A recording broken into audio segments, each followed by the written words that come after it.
السلام علیکم ورحمۃ اللہ وبرکاتہ۔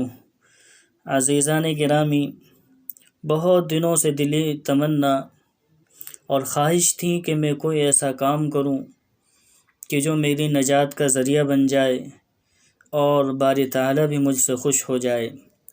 تو میں نے یہ سوچا کیوں نہ اللہ رب العزت کا پاکیزہ کلام اور پیاری کتاب قرآن کریم کو پڑھنے کا طریقہ بچوں کو اور ایسے نوجوان لڑکوں کو سکھلایا جائے کہ جن سے پڑھنا نہیں آتا۔ لہٰذا میں نے اس چینل کی ابتدا اسی موضوع پر کی ہے کہ اس چینل کے ذریعے سے دینی باتیں تاکہ دوسروں تک پہنچائے جائیں۔ ہو سکتا ہے کہ کوئی بندہ ہماری ان باتوں کے اوپر عمل کر لے اور وہ راہ راست پر آ جائے۔ دوستو، آج ہمارا ماحول اور ہمارا معاشرہ یہ ہے کہ ہم سے سب کچھ آتا ہے۔ ہم سے ہندی زبان بھی اچھی طریقے سے آتی ہے، ہم سے اور اس طریقے پر انگلش زبان بھی اچھے طریقے پر جانتے ہیں، اور دنیا کے بہت سارے فنون کو ہم نے حاصل بھی کیا ہے۔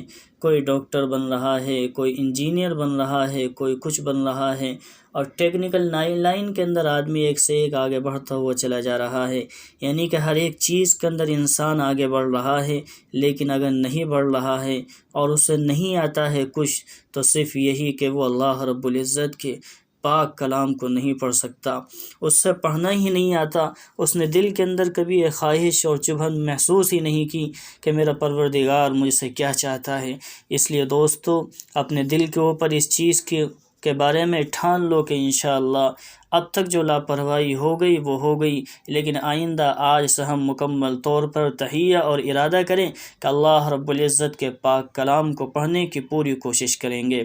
اور میں آپ کو یقین دلاتا ہوں کہ اگر آپ نے ان ویڈیو کو محبت کے ساتھ اور دل جمعی کے ساتھ جس طریقے پر بتایا جائے گا پڑھا، تو انشاءاللہ 3 مہینے کے اندر اندر آپ قرآن کریم کی تلاوت اچھے طریقے پر کر سکیں گے۔ تو اس لیے آج میں شروع کرتا ہوں، پہلا سبق ہے اور اس چینل کی پہلی ویڈیو ہے۔ دعا کریں اللہ رب العزت ہمارے اس کلام کے اندر اخلاص پیدا فرمائے اور ہمارے لیے اس چیز کو نجات کا ذریعہ بنائے۔ تختی نمبر 1، مفردات۔ کسی بھی چیز کو شروع کرنے سے پہلے سب سے پہلے ہم اللہ رب العزت سے مدد چاہتے ہیں، تو لہذا ہم وہ دعا پڑھتے ہیں کہ جو حضرت موسیٰ علیہ السلام نے اللہ رب العزت سے دعا کی تھی جس وقت اللہ تعالیٰ نے ان کو نبوت سے نوازنے کا ارادہ کیا تھا اور فرعون کے پاس جانے کے لیے کہا تھا، تو اس وقت موسیٰ علیہ السلام نے دعا کی تھی، رب اشرح لی صدری ویسر لی امری واحلل عقدۃ من لسانی یفقہوا قولی۔ اے میرے رب اشرح لی صدری، میرے سینے کو کھول دیجئے، ویسر لی امری، اور میرے معاملے کو آسان فرما دیجئے، واحلل عقدۃ من لسانی، اور میری زبان کی لکنت کو صحیح کر دیجئے، یفقہوا قولی، اور میری باتوں کو سمجھا دیجئے تاکہ دوسرے لوگ میری باتوں کو سن سکیں، ان کی سمجھ کے اندر آ سکیں۔ تختی نمبر 1، مفردات۔ یہ مارکر دکھائی دے رہا ہوگا، انگلی کا نشان، اس پر آپ توجہ دیں۔ مفردات کسے کہتے ہیں؟ مفردات کہتے ہیں الگ الگ حروف جو ہوا کرتے ہیں ان کو مفردات کہتے ہیں۔ مفردات جو ہے یہ مفرد کی جمع ہے۔ بسم اللہ الرحمن الرحیم۔ رب یسر، میرے ساتھ ساتھ آپ پڑھیں، رب یسر ولا تعسر وتمم بالخیر وبک نستعین یا فتاح رب زدنی علما۔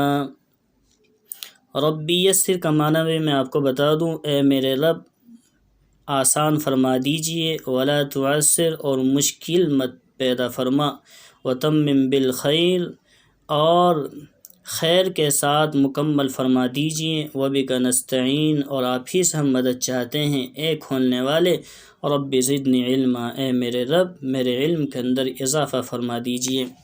چلیے اب ہم شروع کرتے ہیں۔ ان کو حروف تہجی بھی کہا جاتا ہے، لہٰذا انہیں یاد رکھیں کہ ان کو حروف تہجی بھی کہا جاتا ہے۔ جس طریقے پر آپ نے انگریزی پڑھتے وقت ABCDEFGH، یہ آخر تک زیڈ تک آپ نے پڑھا ہوگا، اور ہندی کے اندر اس طریقے پر آپ نے چھوٹا آ، بڑا آ اور چھوٹی ای، بڑی ای، کہ یہ ایک طرح کی جڑ ہے۔ اگر آپ کی پکڑ ان الفاظ کے اوپر مضبوطی کے ساتھ ہو جاتی ہے تو انشاءاللہ آئندہ چل کر آپ کو پڑھنے میں زیادہ مشکلات اور پریشانی کا سامنا نہیں کرنا پڑے گا۔ ہر چیز کے اندر کچھ الفاظ ہوتے ہیں، کسی کے اندر زیادہ ہوتے ہیں، کسی کے اندر کم ہوتے ہیں، لیکن عربی کے اندر جو الفاظ ہوتے ہیں وہ 29 الفاظ ہوتے ہیں۔ انہی حروف کے ذریعے سے الفاظ بنتے ہیں۔ چلیے ہم شروع کرتے ہیں۔ الف، با، تا، ثا، جیم، حا، خا۔ انہیں بہت سے حضرات بے اور تے اور سے بھی پڑھتے ہیں، حالانکہ وہ طریقہ بہتر نہیں ہے۔ بہتر طریقہ یہی ہے کہ آپ اس کو اس طریقے پر پڑھیں جس طریقے پر آپ کو بتایا گیا ہے۔ الف کو آپ زیادہ بھی نہ کھینچیں اور آپ اس طریقے پر پڑھیں۔ الف، الف، با، تا، زیادہ بھی نہیں کھینچنا ہے۔ جن کے اوپر مد لگا ہوا ہے ان کو آپ زیادہ کھینچیں، جیسے جیم ہے، اس کے اوپر مد لگا ہوا ہے۔ جیم، حا، خا، دال، ذال، را، زا، سین، شین، صاد، ضاد، طا، ظا، عین، غین، فا، قاف، کاف، لام، میم، نون، واو، ہا، حمزہ، یا۔ اس طریقے پر آپ مشق کریں، اور جو آپ کو سمجھ کے اندر نہ آئے تو ویڈیو کو بار بار دیکھیں، پھر بھی سمجھ کے اندر نہ آئے تو کمنٹ کے اندر یا پھر میں اپنا نمبر دے دوں گا، آپ براہ راست مجھ سے معلوم بھی کر سکتے ہیں۔ اور امید ہے کہ آپ کو یہ طریقہ اور یہ پڑھنا پسند آئے گا انشاءاللہ، لیکن شرط یہی ہے کہ دل کے اندر اخلاص لے کر پڑھیں، اس امید کے ساتھ